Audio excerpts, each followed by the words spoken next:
Hi, welcome to Pamela Price Unfiltered. I'm Pamela Price, your host, and this is a space and a place for real talk. This podcast is all about raw, unfiltered conversations about law, politics, culture, education, systemic racism, and everyday events shaping our world. We'll go beyond the headlines to dive deep into how some of our most pressing issues impact real people, real families, and our communities. My goal is to help you navigate the complexities of today's world. We'll break down each episode, an issue, and we'll break it down in a way that's honest, informative, and actionable. We'll hear from community leaders, lawyers, activists, educators, healers, and everyday people on the front lines of change. For those tuning in for the first time, I'm Pamela Price, a longtime attorney, political activist, and champion for justice. Please subscribe to my YouTube channel to watch the show and to my Substack to read the weekly word. Your support keeps the conversation raw and unfiltered. And you can listen to this podcast wherever you get your podcasts. Welcome to the show. Let's talk about it.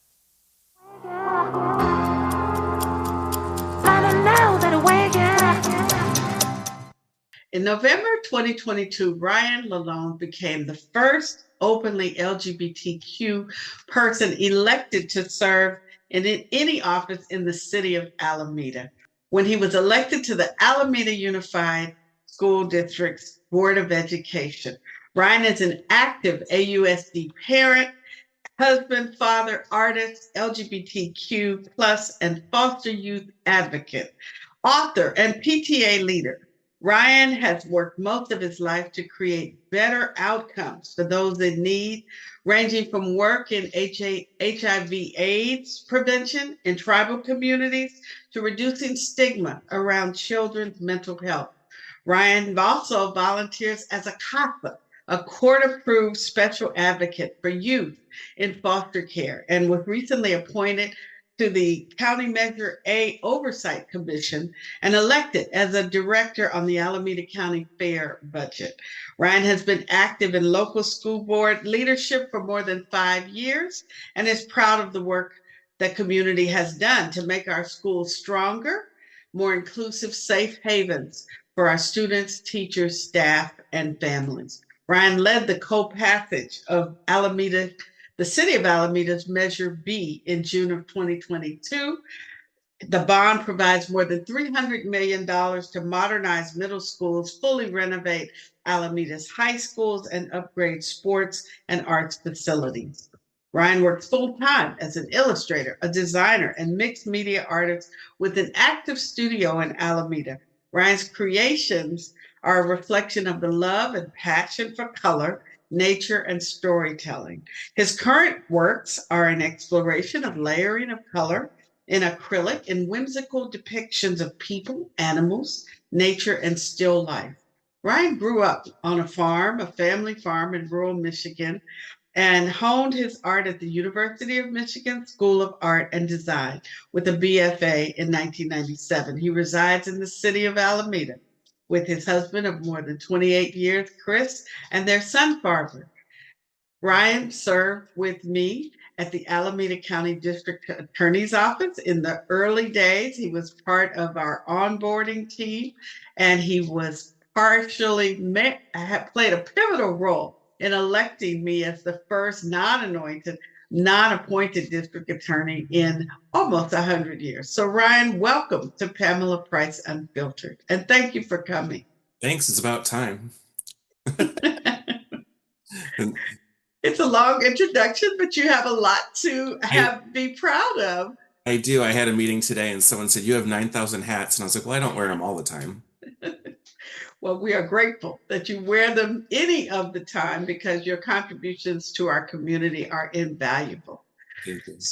So one of the things that I particularly and personally appreciate was your courage and willingness to stand up in going into the Alameda County District Attorney's Office after we defeated the status quo candidate, and we literally marched into the office and began to address the problems and the issues that we found. So, can you tell my audience, just from your perspective, as you came in as our communications director, what was it like that first 90 days? Well, you have your sister to thank. She's the one that convinced me. I was very hesitant because I felt like my power was in campaigns. And but she said that it was important for someone to be with you that you could trust during this time because that's the thing that we stepped into was an office that was leaking information that had a lot of distrust of us. And I think when it came to your cabinet level positions, I was the only non-attorney in the room, and I felt like a lot of times I was the one saying, "How are normal people going to understand what we're doing?" and trying to like decipher what we were saying, and how we were going to put it up to the public. All at the same time of creating a department that didn't exist. We didn't have a communications department. We didn't have uh, internal emails that really went to all staff all that much. They just transferred to emails right before we got there. They were pretty much not a lot of digital conversations. Um, and then on top of it, building the website, we were doing different types of PSA campaigns. I was working on tons of grant proposals because there would have to be a component where we have to write about like the messaging component. So there was a lot of moving parts, not to mention the physical work that comes with communications from our publications to the staff that put together the videos, overseeing them that are played in during a trial that show the triangulation of phones and but basically putting forward our case in video format.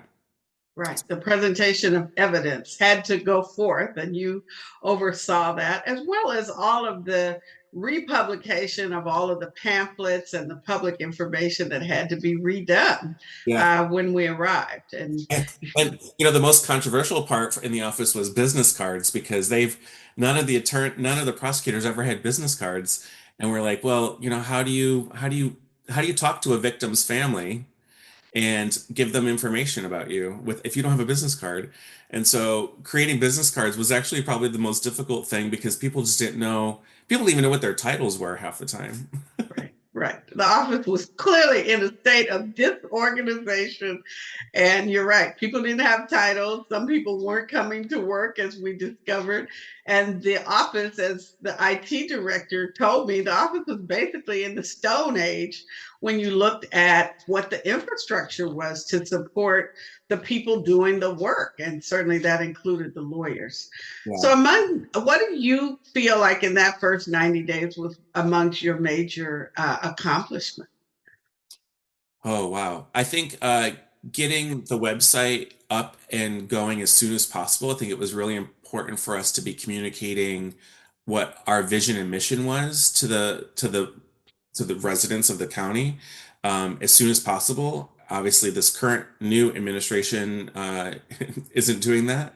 I think the other big component for me was, as a person that worked in marketing and communications, government communications for many, many years, a brand was really key. And you and I really talked a lot about like what is the legacy that you wanted to leave in the time that you were there, and and then how do we convey that out? And so, for instance, like we got rid of the idea of divisions and created bureaus because divisions sound like we're dividing people and not unifying.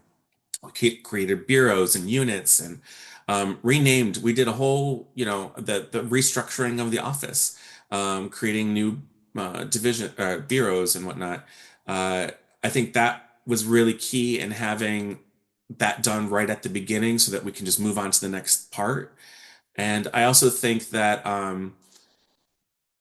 building out how we were going to communicate and work with the media. We had a game plan going into it. I would say that during the campaign, the media didn't want to talk to us. We were begging for stories, and in fact, they're like, "Oh, we can't give you a story because that's we're prioritizing a candidate over someone that's in the office." And so once we got there, all they did was want to talk to us, and so create for us trying to figure out how that vision was. I mean, I had always only planned on being there for a short period of time. You knew that. It was a little shorter than what I had planned, but I do think that we set it up so that the next group that could take over had all those major components done, and they could focus on just the statements and the communication outward. Yeah, I think having a communications department and being very clear about that was a huge step forward, because previously they had just used lawyers who aren't trained in communications or media and have other jobs to do in the office. And I appreciate that you mentioned how, critical we saw the website was, because one of the most astonishing things to me was that the new administration almost immediately took the website down. And I thought, what a disservice to the public to remove public information and access to information for the office. Can you talk a little bit about how important it is for the public to be able to have for a district attorney's office to have a website in 2025? Well, I mean, one of the big things that we want to do, and that was part of our platform coming in, was being able to communicate out data. So, data on our prosecutions, on convictions, on how many people were going to diversion. We wanted to be able to put that data out. We found out really quickly that we didn't own that data, that it all went through the county or through the court, and we didn't have ownership over a lot of data. And that to us was all very surprising coming in. And that's really what we had hoped to do with the website, was be able to communicate, demographics, age, income, where are they coming from in the county, how long are they sitting, like you could, just look up cases really easily. But that didn't happen. So we pretty much focused on just making sure that all the main information was out there. If you look at the current website, you don't know anything. Like if you're a victim of human trafficking and you go to what we had set up for that, it doesn't exist. So who do they call? And I think that office is key. I mean, they made a big plea about how they're going to be there for victims, and our site was all about supporting family and links to those resources and names of people who they could contact, and the Family Justice Center having a huge component of it. None of that exists right now. It's literally just I was calling it a MySpace page for the new DA. It's just picture after picture of her, and there's a total of 5 press releases since February 18th. There's 5 press releases, which if we would have done that, I mean, we had 5 press releases in the first week. Yeah, right. And the number of Public Record Act requests, and Oh, the number of media requests that we received, it just was overwhelming. In some ways, I've described it as drinking water out of a fire hose in that first 90 days. But we certainly did our best to try to create a structure for the public to be able to understand what was happening in the office. And as you know, before I left, we were right after I left in January, Chief Roberts was able to launch the public dashboard. But that took a year's worth of effort to put that together. And now it's gone. When they took down the website, they took down the public dashboard, which is unbelievable. yeah. I mean, that, like I said, was part of the platform and what we really wanted to happen. And it took time because we had to figure out how to get the data and funnel it in.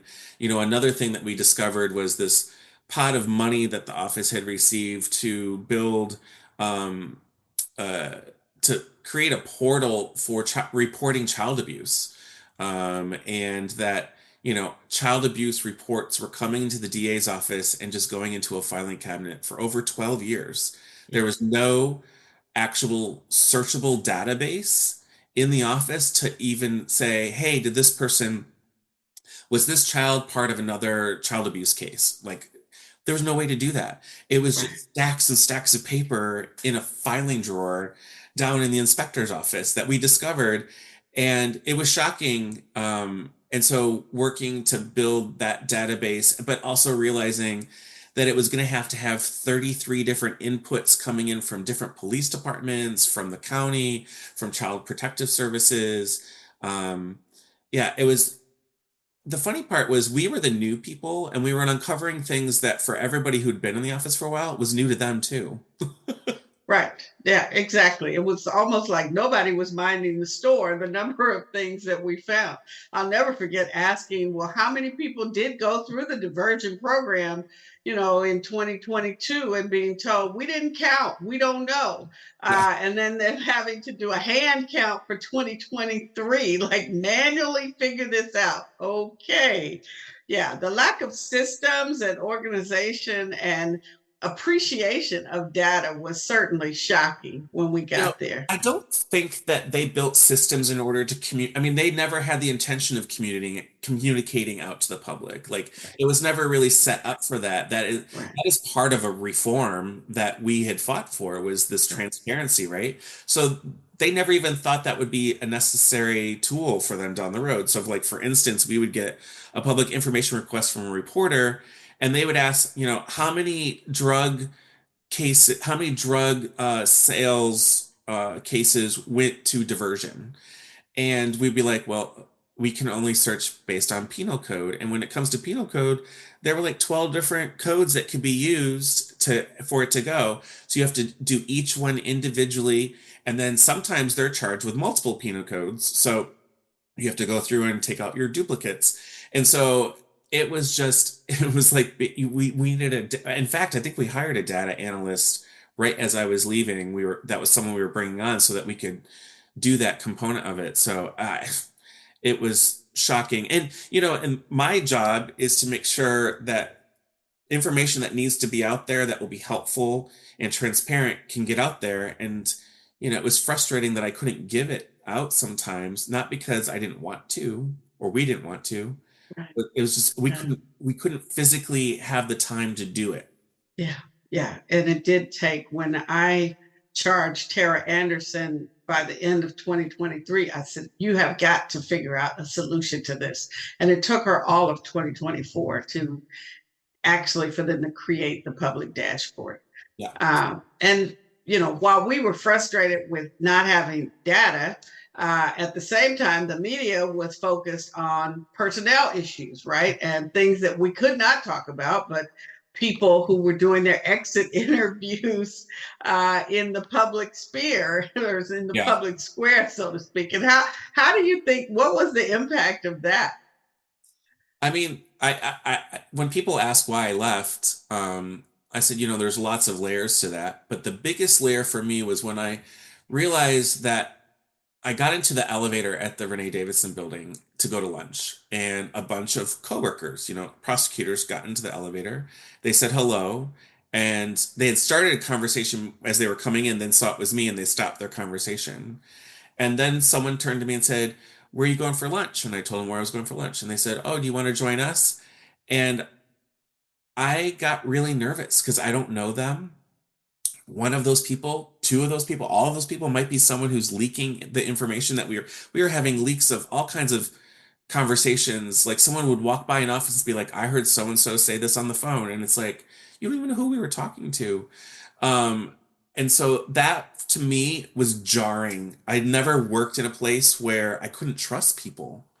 And it really, I, you have to be able to have trust in your coworkers and your job. And so to me, that was the hardest part. And then I was doing little things to be able to figure out who the leaker was, leakers. And, we figured out who a few of them were over time. Um, but it was frustrating because people would get information before I could even craft a press release. Like we literally decided on something. I'm going to my office. I'm writing a press release that we're going to put out, and a reporter has the information already. Um, and sometimes the part that really upset me was that they were doing things that they would have never done to another administration, and they were doing it to the harm of a case. When they came out in the Mish case in the first month with how with knowing what we were going to be doing on the charges of that case before we had a chance to tell the victim's family and the court, we've never even filed anything yet. the fact that the media had that information before we could do what we were supposed to be doing as an office with integrity and reporting it out as if like they should be. And that was week two. I was just like, wow, there's no all gloves are off. Like they Yeah. really don't Yeah. care if they harm a case. Yeah. That was the scary part, was that none of the folks that chose to leak information had any integrity about how we were managing the case or concern for the victims or how it would hurt the case. I saw people giving statements on television, and I'm thinking, you are undermining our ability to prosecute this case. You're endangering our ability to get a conviction, and you should not do that. If you are an ethical lawyer and you call yourself a prosecutor for how many decades, why are you doing this? Because politics, that's what it was. It was politics trumped public safety, and The there other was no holds barred. Yeah, the other thing that was really surprising during that time for me too, that I have not seen happen in the previous administration or the current, which is community leaders like going to the victims and telling them things that this is what's happening in the case. We had that on Jasper Wu, we had that on me, like all these different cases. They were going to the victims' families, Longwood, all those, and saying, this is what that office is going to do without us even having made any movement on anything. They were just Right, figuring out this is what we might do, telling the victims, and then the victims going and getting on media saying, I didn't, like, they're doing this. And it's like, we never even said that. right, And right. and then the hard part for me was I can't say no, we didn't say that. I actually remember something that you told me that really stuck with me, and it showed the rock and the hard place that we were in.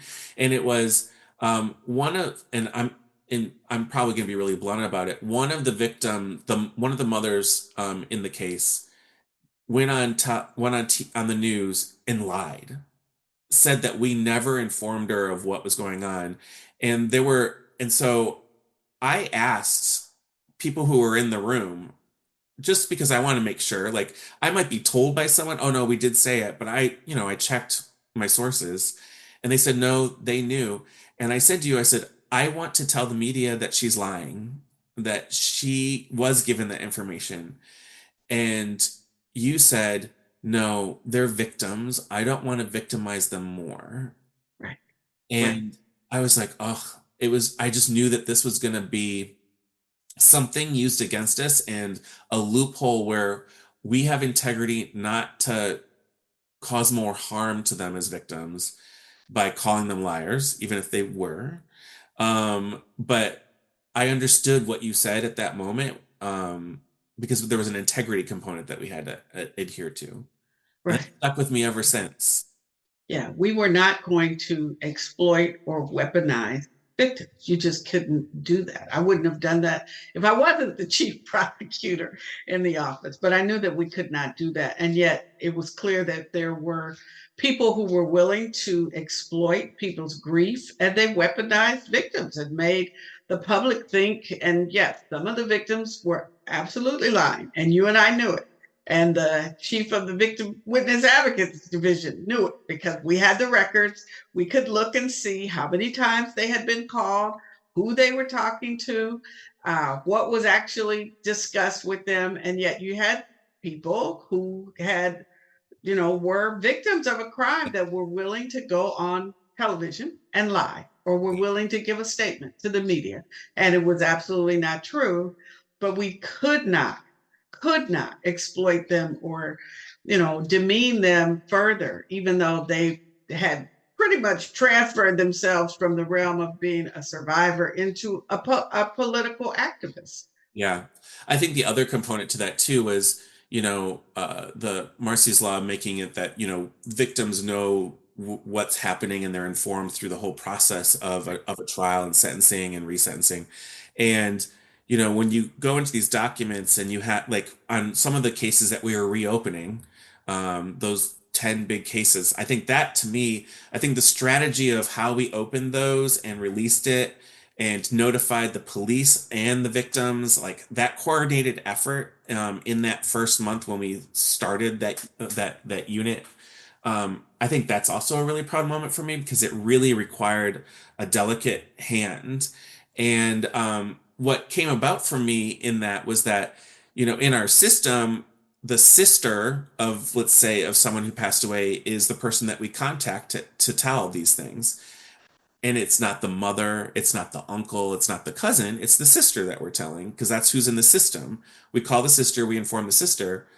Well, sister doesn't tell her family. She doesn't talk to her family anymore. Whatever the case might be, we have a cousin come out of the work saying, "I didn't know," and then the media runs with it, and it's like, like we're breaking the law by not telling the families, and it's like that's not how this works. Right, exactly. There are many people, and that no one took the time to understand how the system was organized. Right. And this is the information that we have that was there before we got there. And yet the media was able to find somebody else who may or may not have been in our system, as you say, most of the time was not. That's not the contact person.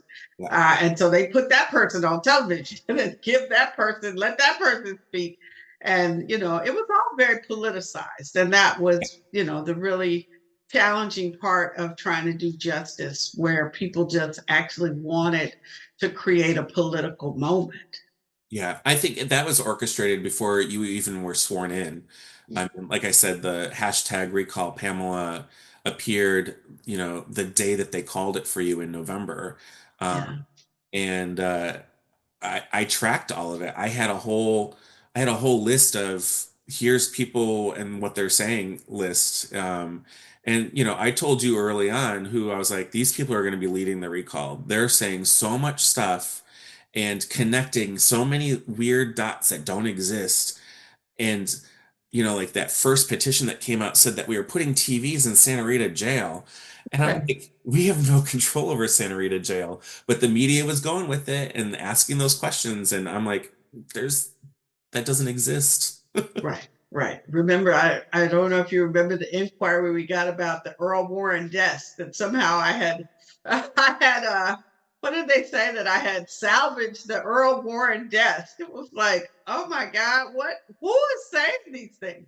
And Well, yet even they're even the rumor of when you left office that you took the Earl Warren desk with you. right. Yeah, exactly. They said I stole the furniture out of the office. Yeah, right. Okay. In the dead of night, I pulled up with a truck. I obviously had a crew to help me move 400 pounds of furniture. And Yeah, where did I put it? Right? Like, really? yeah. The most ridiculous things went into, and that's one of the things when we talked about last week, the misinformation that goes into the world, and a lie that goes around the world before the truth puts its boots on. And that became factual for many people. And it's unfortunate because it really causes a lack of trust in the criminal justice system, certainly the media. But our job and our goal was to increase public trust, and we were fought on that at every turn. And certainly communications was a huge part of that. So what Yeah, have and you seen? Go ahead. I was gonna say there were the report. It's just a weird reaction too, where it's like I saw a fever pitch with reporters that we didn't see before and we're not seeing now. Well, that's what I was going to ask you. You've been watching the first 90 days of the new administration. Yeah. How does that compare to what we experienced? Well, minor things like, for instance, like there's, the policy of how cameras and media come into the courthouse is determined by the chief of the court, not us. And so if they don't allow cameras of any sort in the hallways or anything, every time we would have to do a press conference there, we would have to get permission to do the press conference, which is one of the big reasons why we did move the press conferences to over by the Coliseum office because we didn't really have a lot of control. We couldn't, and there wasn't a lot of space. That was the other thing. It's a very, small space. But we didn't have a lot of control over who could come in and what kind of cameras. And but reporters didn't care. I mean, we constantly were telling people no photographs, no photographs, no photographs, and there's video and pictures of you, them chasing you down a hallway, and it's like I have never seen them do that to anybody else, and there wasn't anything controversial happening. We we were coming in and doing exactly what we said we were going to do, and what the voters voted you in to do. So, I think the difference from our first 90 days to now is, well, the biggest difference is that when the DA's office does something, it's just the DA's office. It's not Pamela Price's DA's office or Ursula's DA's office. It's just the county DA's office again, just, you know, no name added to it. It's Uh, not the embattled district attorney Pamela Price. or the progressive office or whatever, they like all kinds of different things. Um, and then the other is that I look at some of the reporting where there's a plea deal. Like I was looking up some of them, and so for instance, in Alameda, there was a shooting at one of our convenience stores. The owner of the convenience store shot someone who was stealing cigarettes and killed them point blank in the head. And that case took a while to get through the system. The system takes a while. And getting witnesses and all those things pulled together and getting on the court log in the system, it was fascinating how slow justice was in general. But two, it got pled to the guy's going to serve like 6 years, and he's already been sitting in Santa Rita for a good portion of that, and will probably just walk away for killing someone.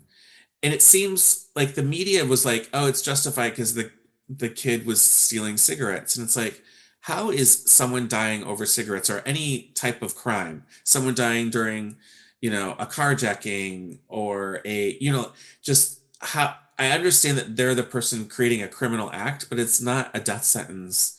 And it's just surprising that people get away with it in a plea deal. But if we would have done that plea deal, Yeah. we would have been like, oh, you're letting a murderer walk away. But when it got a spin of, oh, that person took out a criminal.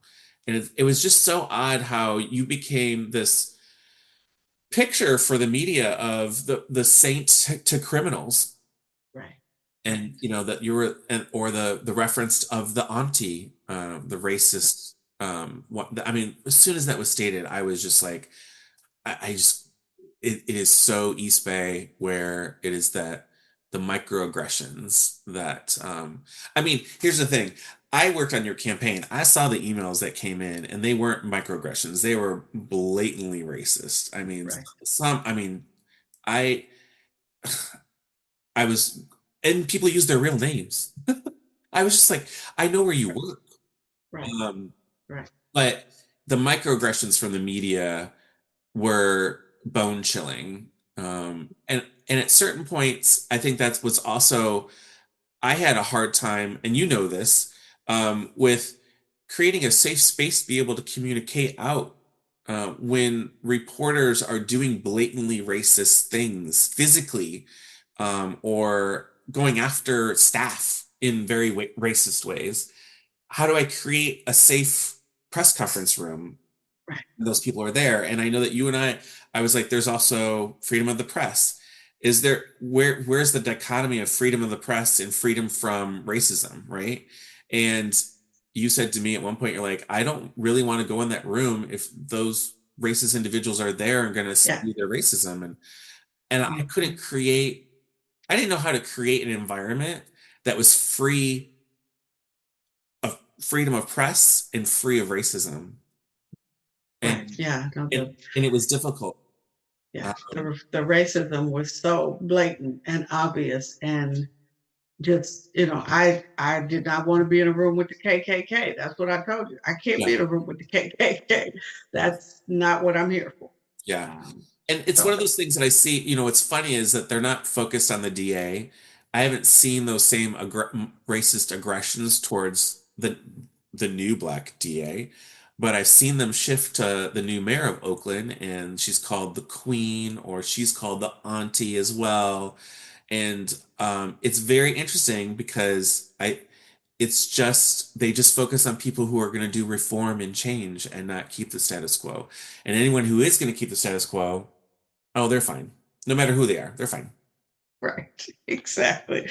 Well, that there was an amazing editorial piece that I shared with my audience by David Greenwald of the Davis Vanguard, and he asked the question, why is there a double standard in terms of prosecutions? And he certainly laid out all of the transgressions that have been documented of the traditional tough on crime prosecutors. And, we had obviously lots of documentation of the transgressions of the prior administration under Nancy O'Malley, and some things that we found that were just shocking. And we had to undo contracts and go back and look at things. I mean, the public was aware. She tried to basically take $20 million out of the county's coffers before we got there on some false pretense that we were going to do something when we got there. And we were called criminal. I mean, it was just over the top ridiculousness. But it was acceptable because she's a traditional tough on crime prosecutor, a president of CDAA. And as David pointed out, many of these folks that we see are been found to have engaged in racist practices, sexist practices, and unethical behavior. They're tough on crime prosecutors, but there seems to be a double standard. How do you explain the difference and the obvious disparity between the media coverage of tough on crime prosecutors and progressive prosecutors? I mean, like I said earlier, I don't think that the system and the media is a system when it comes to criminal justice has ever really been had a pathway for information. They take police union press releases, DA press releases, and treat them like the gold standard, as if everything in there is completely what is the way that it's laid out. And when you're going in and upheaving what their status quo, even and how they get their information, they respond in the way of they don't want change as well.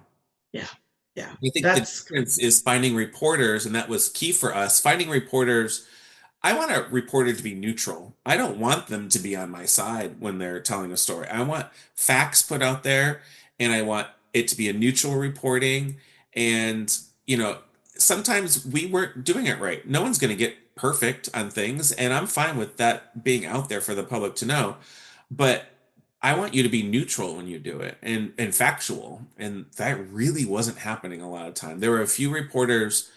Lisa Fernandez, for me, was my go-to for someone who was going to report the truth and not give it a little, like the other reporters gave a little microaggression spin of, like, calling you the progressive DA versus you're the DA.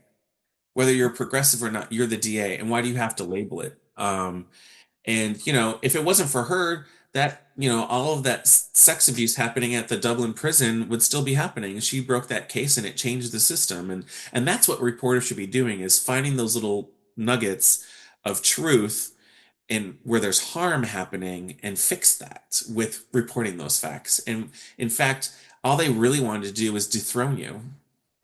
Yeah, my name was clickbait, and you're absolutely right. Every time my name was stated, there was some little dig in there, some way to denigrate who I was. And that became, the theme of the reporting for the entire time we were there, which was not fair, and it was unfortunate. And there were times that other people, I recall when for instance, the Livermore police chief had a press conference and reported on something, and no one realized he was a Republican running for office, and nobody pointed that out. The man was literally running for office as a Republican candidate in a county, not Alameda County, and yet he was able to manipulate the media really for his own interest. It didn't have anything to do with the case or what we were doing. And so people got manipulated like that. And it was really hard to watch, but you couldn't communicate with them in that way. They just went Well, with whatever the police said. That must be yeah. the way. The interesting part too is, they would ask, we get tons of inquiries, obviously, from reporters, and we would do our best to try to answer them. Like I said, data was an issue sometimes, or they want it. So, like, for instance, the demand, like, I didn't get to the office till 8:30. And for me, that's still pretty early. There'd be an email sent at 7 a.m. saying, I need a response by 8:45. And it's like, well, I come in, I draft a response literally within 10 minutes of being there. I send it to you. You're like, okay, who's the reporter? What's it for? What's this on? We go over it all. You're like, yep, that's good. I send it to them. They're like, oh, too late. I already posted my story and it shows no comment from you. Right, right. Or the story that I loved where somebody said, we we went to the victim and it was like 7 o'clock. They raced to the victim and we called the DA's office, but it was after 5 o'clock. I'm like, yeah, people do go home who work for the county at 5 o'clock.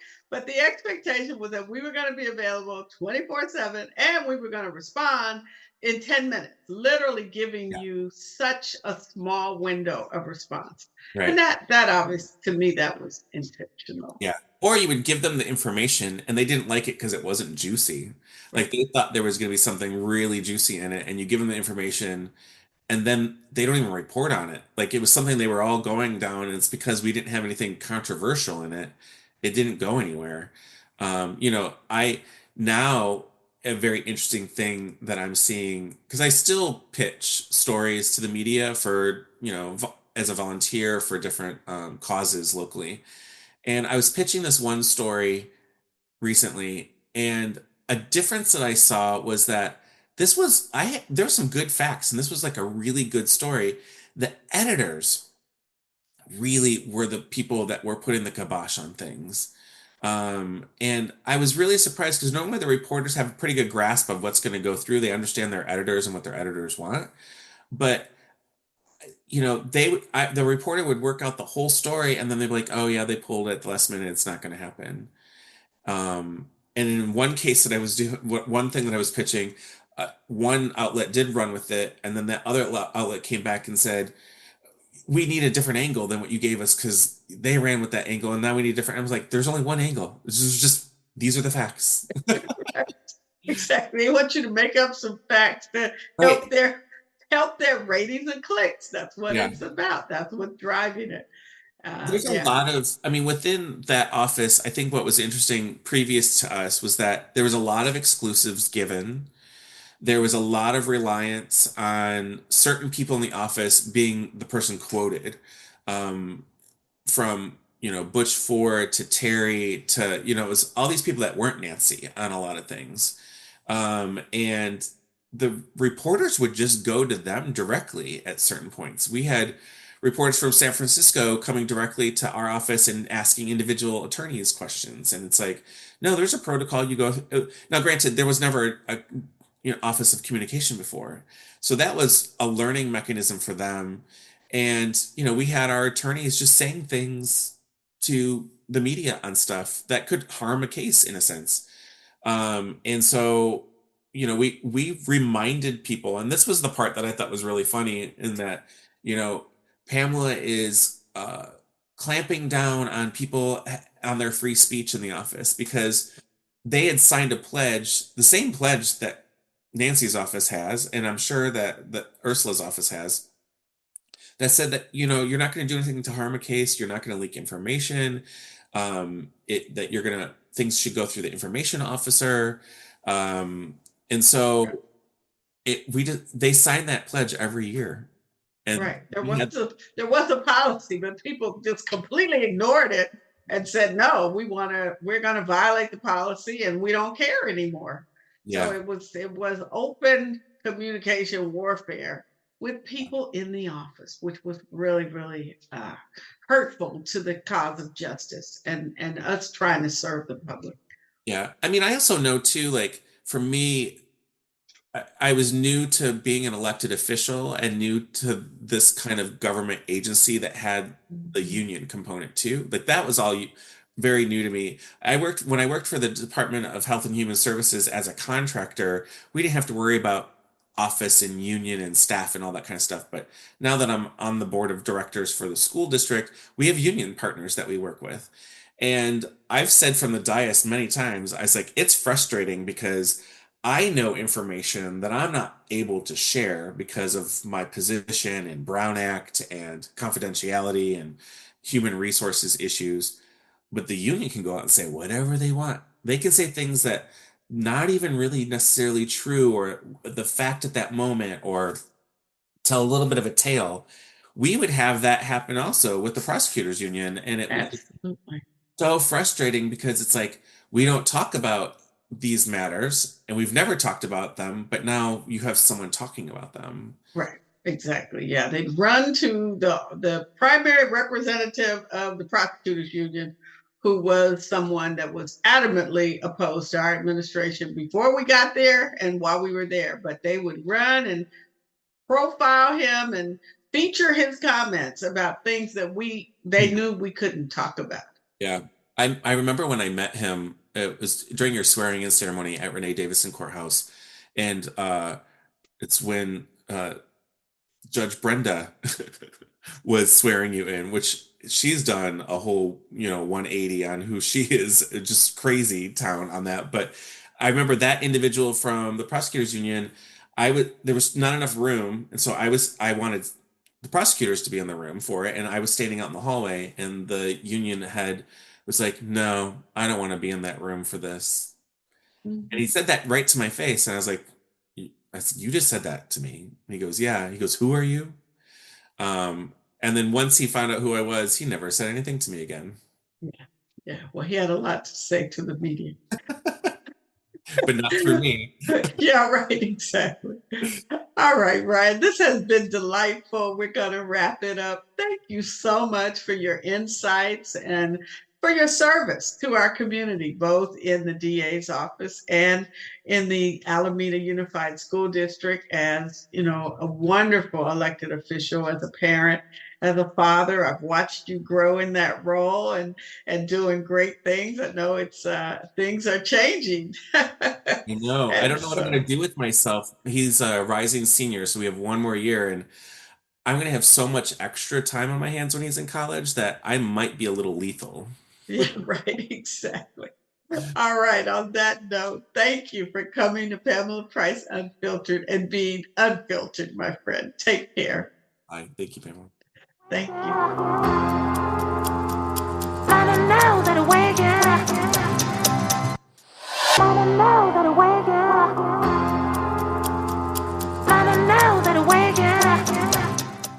Thanks for tuning in to Pamela Price Unfiltered.